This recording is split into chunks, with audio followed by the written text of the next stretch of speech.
심리학자 허버트 거주이라고 하는 분이 그 미래의 문맹자는 글을 읽지 못하는 사람이 아니라 배우는 법을 배우지 않는 사람, 그러니까 글을 읽지 못하는 사람이 아니라 배우는 법을 배우지 않는 사람이 미래에는 문맹자가 될 것이다, 이런 이야기를 했습니다.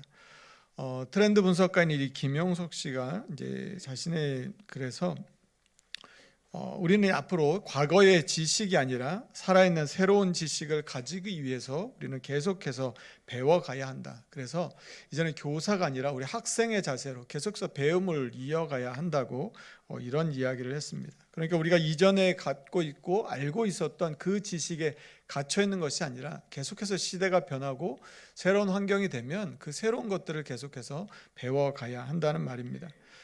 오늘 우리가 읽었던 이 본문이 있는 이 갈라디아서, 이 갈라디아 지역은 이 바울이 사도행전 13장과 14장에서 1차 선교 여행 때 다녀왔던 곳들입니다. 비시디, 안디옥과 이고니온, 루스드라, 더베 이런 지역들이 있었던 곳인데요. 바울은 이곳에 다니면서 복음을 전했는데 이 유대인들의 회당을 중심으로 해서 거기를 이제 거점으로 해서 복음을 전했습니다. 그곳에는 어떤 사람들이 모여 있었냐면 예루살렘에서 흩어져 온 사람들, 그 유대인들과 그 현지에 있었던 이방인들이 이제 같이 이 복음을 받아들이고 함께 예배를 드리게 되었던 것이죠. 바울의 기대는 이제 이런 것이었을 것입니다. 서로 다르기는 하지만 복음 안에서, 이 예수 그리스도의 복음 안에서 서로 하나가 되는 그런 공동체를 세워가기를, 그런 기대를 가지고 있었을 것입니다. 자, 그런데 바울이 이제 이 갈라디아 교회들을, 초대교회들이 대부분 그렇지만 거기에 계속 있는 게 아니라 또 다른 곳으로 계속해서 선교 여행을 하면서 이동을 하게 되니까 갈라디아 이 교회에서 이제 다른 곳으로 갔습니다. 그랬더니 이제 어떤 소식이 들려오기 시작했냐면 이 갈라디아 교회에 바울이 전했던 예수 그리스도의 복음 이외에 다른 복음을 전하는 사람들이 있다는 그런 소식이 이제 들려오는 것이죠. 그들이 전했던 다른 복음이 무엇이었냐면, 어떻게 우리가 하나님의 자녀가 되는데 예수 그리스도의 복음 이것 하나 가지고 될 수가 있겠냐? 이것 좀 너무 부족하지 않냐? 이것 말고 다른 게 좀 필요하지 않겠냐? 하는 그런 이야기였습니다. 그래서 그들이 이야기한 게 무엇이냐면, 우리는 어떻게 하나님의 백성이 되었냐? 우리 유대인들은 할례를 받았다. 이건 다른 민족들에게 없는, 우리 민족에게만 특별히 주신 하나님의 선택받은 백성들의 특권이다. 그래서 우리는 할례를 받아야 하나님의 백성이 될 수 있다. 그리고 그냥 예수 그리스도의 복음 말고 율법을, 모세의 율법을 우리는 지킨다. 이 할례와 율법이 있어야 우리는 정말 진짜 하나님의 백성이 될 수 있다. 이런 이야기들이 퍼지기 시작한 것이죠. 자, 여기에 대해서 바울은 뭐라고 말하냐면 갈라디아서 2장 16절에서 바울은 이렇게 분명하게 이야기를 합니다. 그 말씀 제가 읽어드리겠습니다. 사람이 의롭게 되는 것은 율법의 행위로 말미암음이 아니요 오직 예수 그리스도를 믿음으로 말미암는 줄 알므로 우리도 그리스도 예수를 믿나니 이는 우리가 율법의 행위로서가 아니고 그리스도를 믿음으로써 의롭다함을 얻으려 함이라. 율법의 행위로서는 의롭다함을 얻을 육체가 없느니라. 그들은 계속해서 우리가 율법을 지켜야 된다고 말하는데, 할례가 받아야 된다고 말하는데, 바울은 단호하게 아주 분명하게 이야기하는 것이, 율법의 행위로는 의롭다함을 얻을 육체가 아무도 없다는 것입니다. 율법으로 안 된다는 것이죠. 아주 혁명적인 선언입니다. 율법을 계속해서 붙들고 그것을 전하는 사람들이 있었는데, 율법이 아니라 오직 예수 그리스도를 믿는 그 믿음으로만 의롭게 된다고 선언하고 있는 것입니다. 그런데 바울이 이렇게 이야기를 해도 그 공동체 안에서는 계속해서 갈등이 있는 것이죠. 어떤 갈등들이 있었냐면, 할례를 받은 할례파와 비할례파, 그리고 유대인들과 이방인 신자들이 서로 계속해서 보이지 않는 벽 사이에서 서로 갈등을 느끼며 살아가고 있었던 것입니다. 한 가지 예로 갈라디아서 2장 말씀을 보시면, 베드로가 이방인들과 같이 식사를 했습니다. 그런데 유대인들이 들어오자 갑자기 그 자리를 피해 버리는 겁니다. 안 그런 것처럼. 그러니까 베드로조차도 유대인이 이방인과 같이 있는 것에 대해서 불편한 마음을 느끼고 있었던 것이죠. 그러니까 베드로 정도가 그 정도였으니 다른 사람들은 어떻겠습니까? 갈라디아 교회 안에 이렇게 서로 안에 나뉘어진 모습들이 있었다고 하는 것입니다. 이런 모습을 보면서 이 바울은 이 갈라디아서 5장과 6장을 통해서 우리는 어떻게 살아야 하나, 하나님을 믿는, 복음을 믿는 그리스도인은 어떻게 살아가야 하는지에 대해서, 그리스도인의 삶에 대해서 갈라디아서 5장과 6장의 우리에게 그 이야기들을 전해줍니다. 갈라디아서 5장 13절 말씀 보면 바울이 이렇게 말합니다. 우리가 예수 그리스도를 통해서 자유를 얻었다는 것입니다. 그러면 그 자유로 우리는 이제부터 뭘 하느냐? 사랑으로 서로 종노릇해야 된다는 것입니다. 우리는 이제 그 사랑, 예수 그리스도의 사랑을 가지고 살아가는 사람들이다. 또 한 가지는 뭐냐면 갈라디아서 5장 16절 이하에 보면 내가 이르노니 너희는 성령을 따라 행하라. 우리는 어떻게 살아가야 되느냐? 그리스도의 사랑, 십자가의 사랑과 성령을 따라 살아가는 이 두 가지 삶을 살아가는 게 그리스도의 삶이라고 바울이 말해줍니다. 그러면서 이어지는 말씀에서 육체의 소욕이 무엇인지, 육체의 소욕은 성령을 거스르고 성령은 육체를 거스르기 때문에 우리는 육체의 소욕이 아니라 육체의 일이 아니라 성령을 따라 살아가야 한다. 이 이야기를 해주는 것이죠. 그래서 우리가 잘 알고 있는 이 갈라디아서 5장 22절 이하에 나오는 이 성령의 9가지 열매를 말해줍니다. 오직 성령의 열매는 사랑과 희락과 화평과 오래 참음과 자비와 양선과 충성과 온유와 절제니 이 같은 것을 금지할 법이 없느니라. 그러면서 25절에 이렇게 말합니다. 만일 우리가 성령으로 살면 또한 성령으로 행할지니라. 그러니까 이 갈라디아서 5장에서 바울이 강조하고 있는 건 무엇이냐면 성령이라고 하는 것이죠. 이 성령을 따라서 우리는 살아가야 한다는 것입니다. 예수 그리스도의 그 십자가의 사랑과 성령을 붙들고 살아가는 바로 그 사람이 성령의 사람, 그리스도인이다라고 5장에서 이야기를 하는 것입니다. 그 말씀에 이어져서 오늘 6장 말씀이 시작되는 것이죠. 우리 6장 1절 말씀을 우리가 같이 한번 읽어보도록 하겠습니다. 같이 읽겠습니다. 시작. 형제들아, 사람이 만일 무슨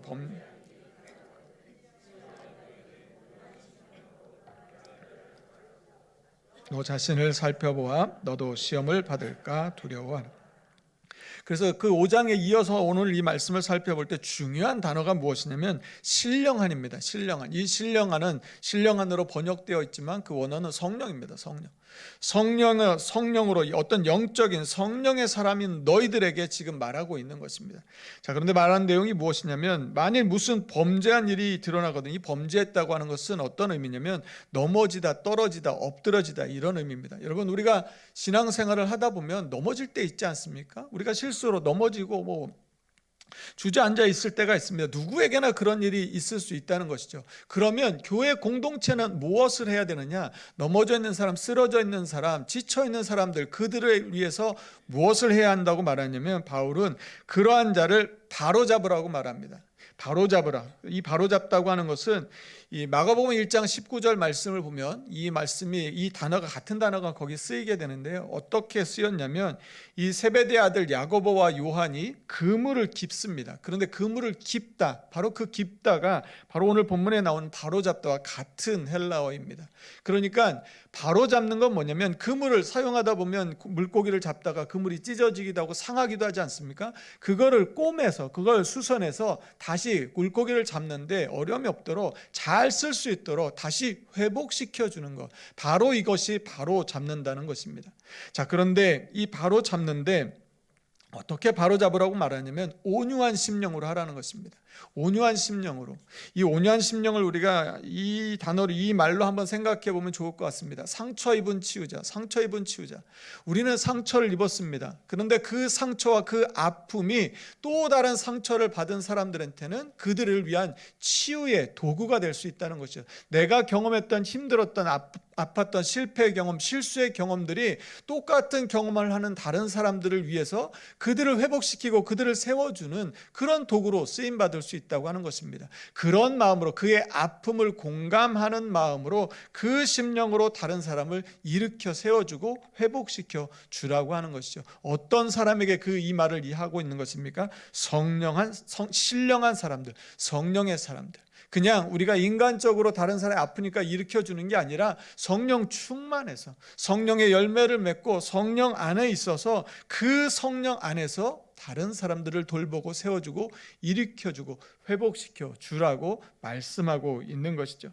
사랑하는 성도 여러분, 이 바울이 오늘 이 갈라디아서 말씀을, 오늘 본문 말씀을 통해서 우리가 같이 살펴보려고 하는 세 가지가 무엇이냐면, 우리가 그리스도를 믿는 그리스도의 공동체를 세워가는데 첫 번째가 무엇이냐? 우리는 바로 잡아주는 서로를 회복시켜주는 그런 공동체를 이루어가야 한다는 것이죠.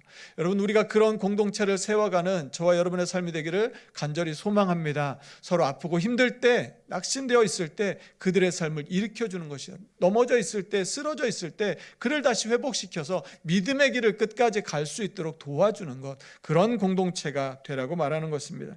두 번째는 우리 2절 말씀인데요, 2절 말씀도 한 번 더 같이 살펴보도록 하겠습니다. 같이 읽겠습니다. 시작.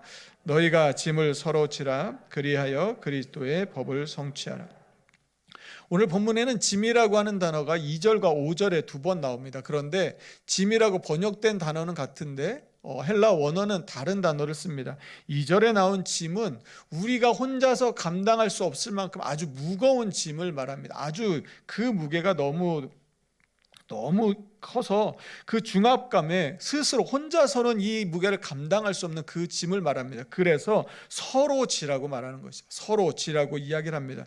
그런데 5절에 나오는 이 짐이라고 하는 단어는, 이거는 한 개인이 그냥 감당할 수 있는 일상적인 그런 짐을 나타내는 것입니다. 그래서 이거는 가볍고 관리가 가능한 겁니다. 그래서 이거는 각자 자기의 짐을 지라고 이야기하는 것이고, 2절에서는 그 짐은 너무 무겁기 때문에 서로 짐을 지라고 말합니다. 여러분, 교회 공동체는 어떤 공동체냐면 서로 짐을 지어주는, 서로 함께 짐을 나누어지는, 서로 짐을 짊어져 주는 그런 공동체라고 하는 것이죠. 여러분, 그런데 이 혼자 감당할 수 없는 짐이라고 하는 것은 어떤 것들이 있을까요?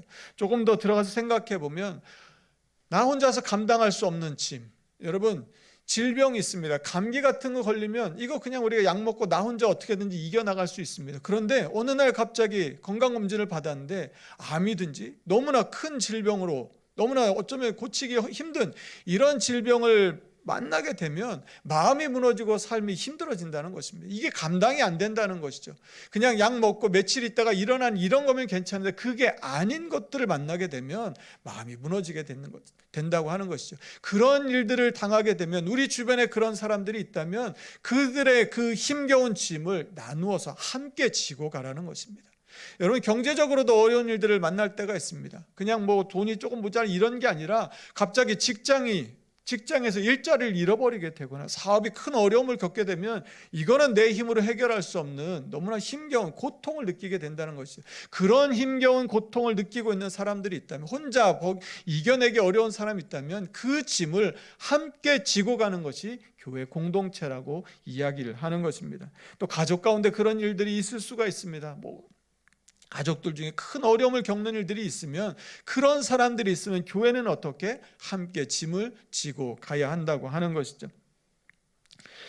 그런데 이 짐을 지고 가다라고 하는, 이 지다라고 하는 단어는, 이 단어는 또 어디에 쓰였냐면 요한복음 19장 17절에 보면 이런 말씀이 있습니다. 그 말씀 제가 읽어드리겠습니다. 그들이 예수를 맡음에 예수께서 자기의 십자가를 지시고 해골, 히브리 말로 골고다라 하는 곳에 나가시니, 예수님께서 십자가를 지고 가실 때 지고 가다 하는 그 지다가 오늘 본문에 나오는 서로 지다와 같은 단어입니다. 그러니까 짐을 진다고 하는 것은 무엇이냐면 그 무게를 내가 온전히 고스란히 내 몸에 그 무게를 느끼면서 가는 것입니다.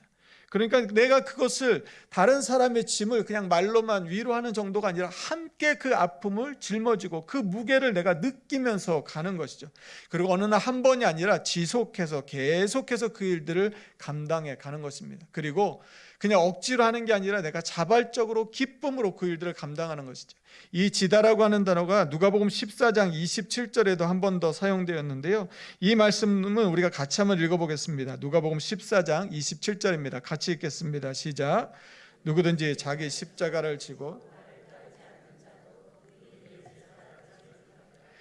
누구든지 자기 십자가를 지고 가는 것입니다. 그냥 내 십자가를 내 몸에 지탱해서 그것들을 내가 끌고 가는 것이죠. 주님을 따라가는 것입니다. 주님을 따라가는데 억지로 하기 싫은데 가는 게 아니라 내가 자원해서 가는 것이고, 그냥 어느 날 한 번 따라가는 게 아니라 계속해서 매일매일 그 길을 가는 것입니다.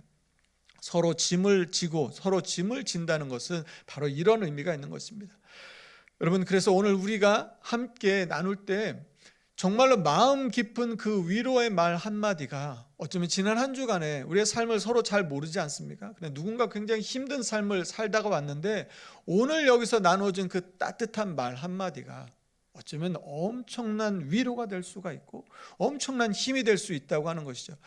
우리 아까 권사님 이제 오셨는데 막 우리 권사님 막 이렇게 막 안아주 막 이제 해주셨는데 너무 감사하고 너무 고마웠습니다. 여러분, 아까 권사님 이제 계속해서 이제 전화 드리고 할 때마다 교회 오시겠다고 계속 말씀하셨는데 드디어 오늘 오셨어요. 그런데 아까 말씀하시더라고요. 8개월 만에 오셨대요. 여러분, 그동안에 전화 드릴 때마다 계속해서 교회 가고 싶다고, 교회 가서 예배 드리겠다고, 오시겠다고.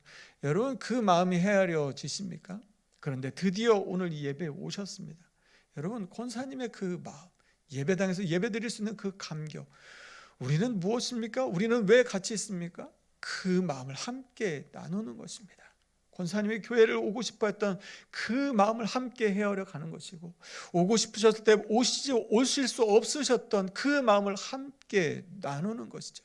그게 서로 짐을 짊어지고 가는 것입니다. 누군가의 기쁨이 있습니다. 그 기쁨을 함께 나누는 것이고, 아픔과 힘겨움이 있으면 그것을 함께 짊어지고 가는 것, 그 공동체가 되라고 하나님 우리를 이곳에 만나게 하신 것이죠. 나 혼자 신앙생활 하려면 우리가 여기 왜 있습니까? 그냥 유튜브 영상 보면서 예배 드려도 되지 않겠습니까? 우리는 함께 있는 것입니다. 서로가 서로의 짐을 짊어져 지고 가는 것이죠. 아픔을 함께 나누는 것입니다. 여러분, 그래서 우리 옆에 있는 분들을 정말로 따뜻한 말로, 제가 그 새신자들을 만났을 때 새신자분이 이제 등록하시고 말씀하시는데 그 얘기 들었을 때 제가 너무 행복했어요. 뭐라고 말씀하셨냐면, 우리 교회에 와서 등록했는데 와 보니까 교회가 너무 따뜻하더라는 거예요. 사람들이 너무 친절하고 너무 따뜻하다는 거예요. 여러분, 그 말을 들어서 제가 얼마나 행복했는지 몰라요. 여러분, 우리 교회는 그런 교회인 줄로 믿습니다. 우리는 잘 못 느끼는데요, 새로 오신 분은 그게 느껴지시더라는 것이죠. 교회 와 보니까 너무 따뜻하더래요. 너무나 친절하다라는 것이죠. 여러분, 다른 사람이 우리를 그렇게 보고 있습니다. 여러분, 우리는 그런 하나님의 사랑을 받은, 하나님의 사랑을 품은 그런 우리 해성교회 우리 모든 성도님들인 줄로 믿습니다. 그래서 한번 이렇게 하고 싶어요. 우리 옆에 분한테 정말로 밝은 얼굴로 따뜻한 마음으로 주님의 이름으로 환영합니다, 사랑합니다, 잘 오셨습니다, 축복합니다, 그렇게 한 번만 더 같이 인사할까요? 한번 같이 인사하겠습니다. 네. 원래 이렇게 안 하는데 한 번 더 하고 싶어요. 뭐라고 하고 싶으냐면, 당신은 사랑이 넘치는 사람입니다. 한 번 더 해주시겠어요? 여러분, 이게 제 말이 아니라 우리 교회 와보신 분들이 해주신 말이라고요. 우리가 그런 교회라고요. 여러분, 너무너무나 감사하고 너무너무나 고맙습니다. 권사님이 아까 막 그렇게 하시는 막 이렇게 눈물이 나더라고요. 여러분, 우리 너무 좋은 교회 다니고 있어요. 너무 행복하고 너무 사랑이 넘치는 교회. 하나님이 이 사랑을 서로 짐을 져주면서 계속해서 더 넘치도록, 더 풍성하도록 우리 교회 가운데 큰 은혜를 베풀어 주실 줄로 믿습니다. 그러면서 바울은 이제 그러면서 경계의 말을 또 전해줍니다. 3절 이하의 말을 보면 서로 속이지 말라는 것입니다. 서로 자신을 너무 높게 과대평가하지 말고 서로 자기를 자랑하지 말라고 이렇게 말합니다. 4절에서 각각 자기의 일을 살피라고 말하며, 그리하면 자랑할 것이 자기에게는 있어도 남에게는 있지 아니하리라. 이 말씀을 제가 공동 번역으로 읽어드립니다. 이렇습니다. 이 말씀은 각각 자기가 한 일을 살펴봅시다. 잘한 일이 있다면 그것은 자기 혼자 자랑스럽게 생각할 일이지 남에게까지 자랑할 것은 못 됩니다. 그러니까 잘한 일 있고 칭찬받을 일 있으면 그냥 혼자 자랑하라는 거예요. 다른 사람한테 괜히 자랑했다가, 여러분, 다른 사람이 잘한 일 자랑하면 좋기는 한데 마음에 또 불편할 수 있다는 거죠. 그러니까 자랑하는 것보다는 그건 혼자 스스로 자랑스럽게 생각하고 다른 사람에게는 그렇게 하지 말라는 것이, 그게 공동체를 세우는 일이라고 이야기를 하는 것입니다. 여러분, 그런데 이 5절에서는 또 다시 바울이 각각 자기의 짐을 지라고 말해요. 여러분, 내 짐을 지고 가는 것도 힘들지 않으세요? 그런데 앞에서는 다른 사람의 짐을 지고, 그런데 또 각자 자기 짐은 지고, 그러면 나만 짐을 막 2배로 짊어지는 것 같지 않습니까? 그럼 너무 힘들지 않아요? 그런데 바울이 뭐라고 말하냐면, 고린도후서 12장 9절 말씀을 보시면 바울은 이런 이야기를 합니다. 그 말씀 제가 읽어드리겠습니다. 고린도후서 12장 9절입니다. 나에게 이르시기를 내 은혜가 내게 족하도다. 이는 내 능력이 약한 데서 온전하여 짐이라 하신지라. 그러므로 도리어 크게 기뻐함으로 나의 여러 약한 것들에 대하여 자랑하리니 이는 그리스도의 능력이 내게 머물게 하려 함이라. 무슨 말씀이냐면 우리가 예수님을 믿는 데는 놀라운 신비가 있다는 거예요. 세상은 힘이 세고 능력이 있으면 그게 강함으로 나타나는데 복음 안에는 그렇지 않다는 것이죠. 복음 안에는 어디에서 능력이 나타나냐면 내가 약할 때, 내가 부족할 때, 내가 힘이 없을 때, 내 삶의 짐도 무거워 죽겠는데 다른 사람의 짐을 짊어주는 그 속에서 놀라운 하나님의 능력을 경험하게 되고 10절에서는 내가 약한 그때 강함이라고 이야기를 합니다. 그때 강함을 경험하게 된다는 거예요. 여러분, 세상은 내가 약하고 힘이 없고 부족하면 한 발 물러납니다. 그런데요, 그리스도 안에 있으면, 이 복음 안에 있으면 비록 내가 약하지만 부족하지만 다른 사람의 짐을 짊어져 줄 때 거기에서 하나님의 능력을 경험하게 되고 내 능력이 아니라 하나님의 강함을 경험하게 된다고 하는 것이죠. 여러분, 그래서 우리가 서로가 서로의 짐을 짊어져 주는데 더욱 힘쓰는 저와 여러분 되기를 간절히 소망합니다. 그때에 내 약함이 아니라 하나님의 강함을, 주님의 능력을 경험하는 능력 있는 그리스도인이 되게 될 줄로 믿습니다. 세 번째, 바울이 오늘 말씀에서 우리 가운데 이런 공동체가 되라고 이야기해 주는 세 번째는 무엇이냐면 성령을 위하여 심는 공동체가 되라는 것입니다. 7절 말씀 보시면 스스로 속이지 말라. 하나님은 업신여김을 받지 아니하시나니 사람이 무엇으로 심든지 그대로 거두리라. 시편 말씀에 보면 눈물을 흘리며 씨를 뿌리는 자는 기쁨으로 거두리라는 말씀이 있습니다.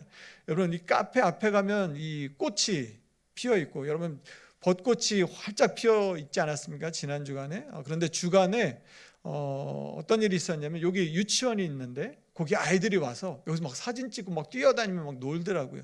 너무 예쁘더라고요.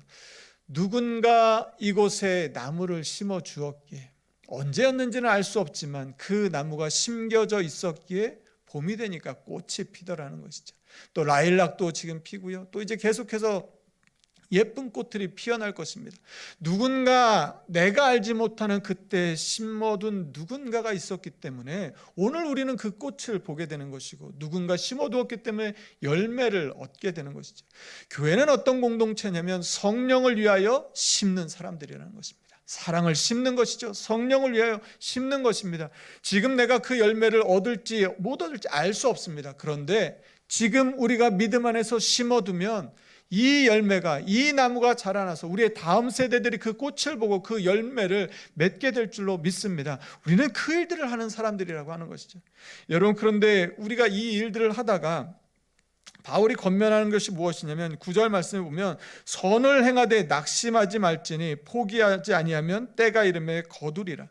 언젠가 거둘 것은 아는데 우리가 그 일들을 지속하는 게 어려워요. 계속 심어야 되는데 심는 일들이 어려워요. 왜 그러냐면 결과를 생각하기 때문인 것이죠. 내가 이걸 심으면 이 열매가 맺어져야 하는데 시간이 지나도 그 열매가 보이지 않으면 우리는 낙심하게 된다는 것입니다. 그래서 하다가 포기하게 될 수 있는 것이죠. 다음 세대 이야기를 하는데 하다가 뭐 별다른 게 소득이 없어 보이면 그냥 지쳐버린다는 것입니다. 여러분, 결과를 바라보고 나아가다 보면 우리의 믿음이 어려움을 겪게 돼요. 그러면 우리가 낙심하지 않고 포기하지 않는 그 믿음으로 가려면 어떻게 가야 합니까? 그 비결은 다른 것이 아니라 바로 십자가의 사랑이라고 하는 것이죠.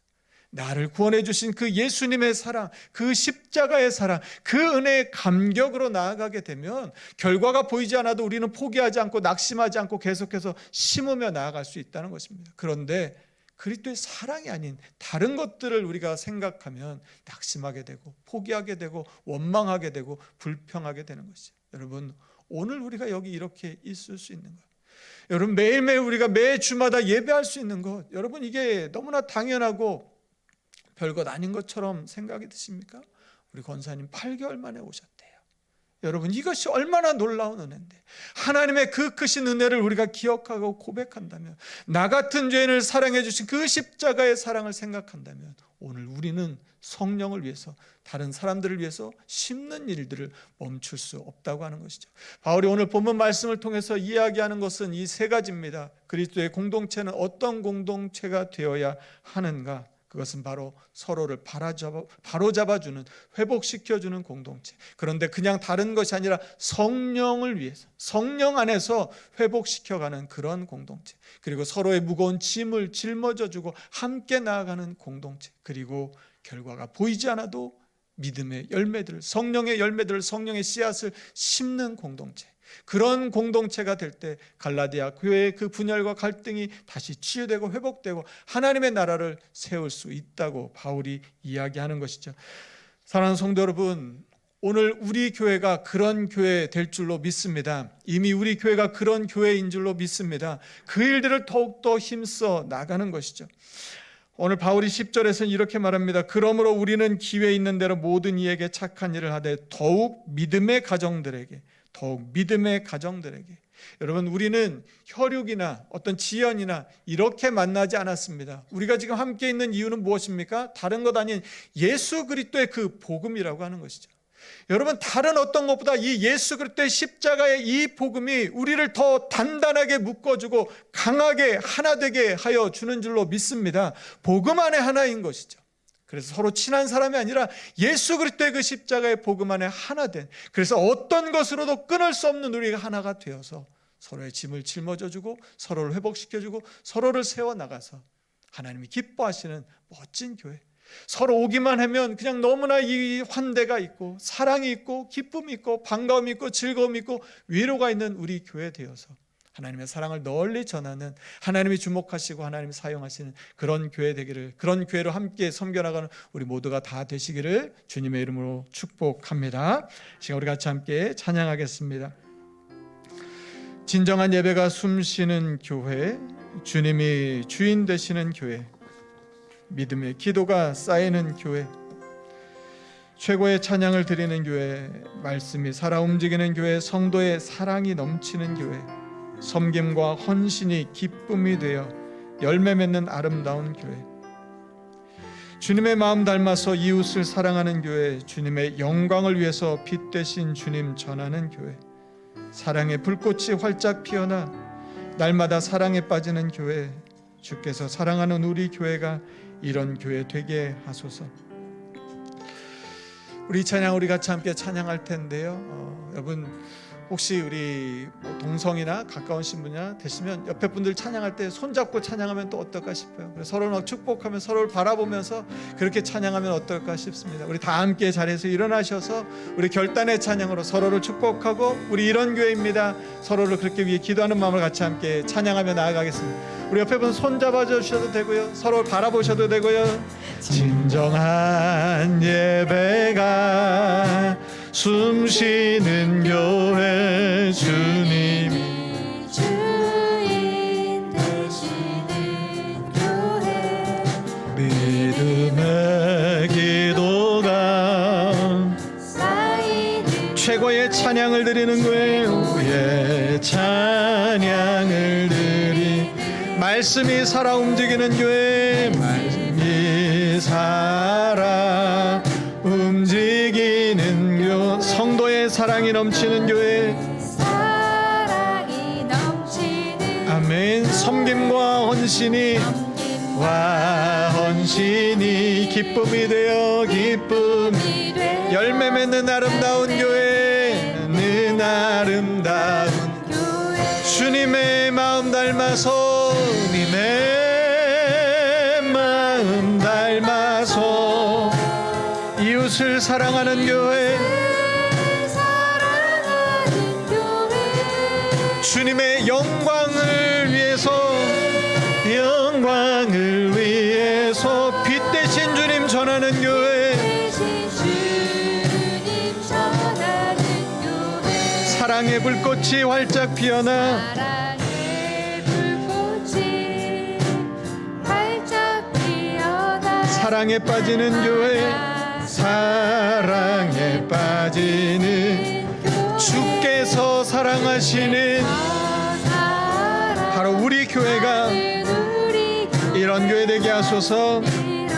주님의 마음 닮아서 이웃을 사랑하는 교회, 주님의 마음 닮아서 이웃을 주님을 사랑하는 교회, 주님의 영광을 위해서 내 영광을 위해 빛 대신 주님 전하는 교회, 주님 전하는 사랑의 불꽃이 활짝 피어나, 예, 불꽃이 활짝 피어 날마다 사랑에 빠지는 교회, 주께서 사랑하는 우리 교회가 이런 교회, 주께서 사랑하는 해성교회가, 주께서 사랑하는 해성교회가 이런 교회 되게 하소서. 이 시간 우리 같이 함께 기도하겠습니다. 우리 옆에 있는 분들을 축복하는 마음으로 기도하겠습니다. 하나님, 우리 옆에 있는 우리 귀한 우리 지체들이 하나님 힘들고 어려울 때, 넘어져 있을 때, 쓰러져 있을 때, 낙심할 때 하나님 성령 안에서 신령한 너희는 성령의 사람 되어서 하나님 회복시켜주고 일으켜주는, 하나님 바로잡아주는 우리를 되게 하여 주시옵소서. 무거운 짐 지고 가는 하나님 우리의 성도들을 바라볼 때에 하나님 함께 짐을 지고 가는 우리들 되게 하여 주시옵소서. 하나님 오늘도 성령을 위하여 서로를 위하여 하나님 믿음의 씨앗을 심는 우리를 되게 하여 주셔서 하나님이 사랑하신 하나님의 사랑이 넘치는, 하나님 기쁨이 넘치는 하나님 우리 교회 되게 하여 주시옵소서라고 우리 주신 말씀 기억하며 또 서로들을 위해서 우리 말씀을 위해서 같이 함께 기도하겠습니다. 하나님 감사합니다. 하나님 참으로 주님, 하나님 우리 하나님 오늘도 우리를 하여 주신 신으로 감사를 드립니다. 하나님 우리 교회가 하나님 그런 교회입니다. 서로를 사랑하고 서로를 아끼고 서로를 위하는 그런 교회 되게 하여 주시옵소서. 하나님 서로가 반갑고 보고 싶고 그리운 교회 되게 하여 주시고 사랑이 흘러넘치는 하나님 우리 교회 되게 하여 주시옵소서. 하나님 참으로 하나님의 은혜가 넘치는 교회, 하나님의 위로와 기쁨이 있는 교회, 하나님 이곳에 오늘 회복이 있는 교회, 하나님의 치유가 있는 교회 하나님 되게 하여 주셔서 하나님 그 사랑을 하나님 전하며 살아가는 우리 모두의 삶이 다 되게 하여 주시옵소서. 하나님 이 한 주간도 하나님 은혜를 입고 살아가겠습니다. 성령의 사람으로 살게 하겠습니다. 성령의 열매를 맺는 우리를 되게 하여 주시옵소서. 하나님 아름다운 꽃이 활짝 필 그 날들을 바라보며 믿음의 씨앗을 심는 우리 모두가 다 되게 하여 주시옵소서. 하나님 참으로 좀 도와주시는 은혜 가운데 살게 하여 주시옵소서.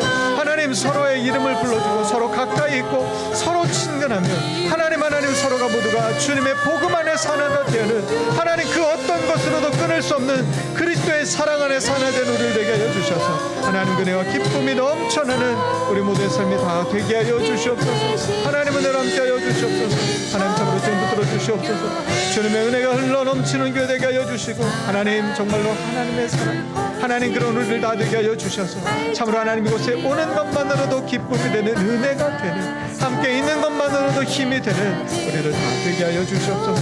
참으로 주님의 귀한 은혜가 있는 우리를 다 되게 하여 주시옵소서.